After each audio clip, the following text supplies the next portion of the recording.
అందరికీ నమస్తే అండి. ఈ పూట మన వీడియో ఏమంటే మన ఆశ్రమానికి కావాల్సిన నిత్యావసర వస్తువులు కొనడానికి మన దగ్గరలో ఉన్న టౌన్కి పలాంనేరుకి వెళ్ళానండి. ఈ విధంగా ఫస్ట్ అయితే వెజిటేబుల్స్ అయితే కొనుక్కున్నాను. ఇంకా దాని తర్వాత వాళ్ళకి డబ్బులు పే చేసి అవన్నీ తీసి కార్ డిక్కీలో పెట్టుకునేసి ఇంకా అక్కడి నుండి బయలుదేరేసి మన ఆశ్రమ వాసులకి తాంబూలం ఇస్తాం కదండి మనము. తాంబూలం కొనడానికైతే ఇంకొక షాప్కి వెళ్ళాను అనమాట. వాళ్ళు కూడా తెలిసిన వాళ్ళే అనుకోండి, కొన్ని సంవత్సరాల నుండి ఇట్లే షాప్కి వచ్చే పరిచయం అయ్యారు. ఇదిగోండి వీళ్ళ దగ్గర అయితే ఈ రకంగా తాంబూలం కొనుక్కున్నాను.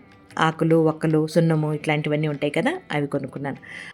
తాంబూలం వేసుకోవడం వల్ల జీర్ణానికి చాలా మంచిది. దాంతోపాటుగా సున్నం తింటాం కాబట్టి కాల్షియం కూడా అందులో ఉంటుంది కాబట్టి అది కూడా ఒకంతకు మంచిదే. కాబట్టి ఈ రకంగా తాంబూలం అయితే ఒక పూట మన వాళ్ళకి ఇస్తాను. ఒకరిద్దరు మాత్రం తినరు, మిగతా వాళ్ళందరూ కూడా రోజుకు ఒక పూట అన్న తాంబూలం తింటారనమాట. ఇంకా తాంబూలం కొనింది అయితే అయిపోయిందండి. ఇంకా డోర్ మ్యాట్లు కొనాలి కాబట్టి ఇదిగోండి ఈ షాప్కి వచ్చాను. డోర్ మ్యాట్లు అయితే ఒక 4 కొనుక్కున్నానండి. మన ఆశ్రమం అంతా కొత్తగా ఆల్ట్రేషన్ చేశాం కదా, మ్యాట్లు కూడా కొత్తగా వేస్తే బాగుంటుందని నా ఉద్దేశం.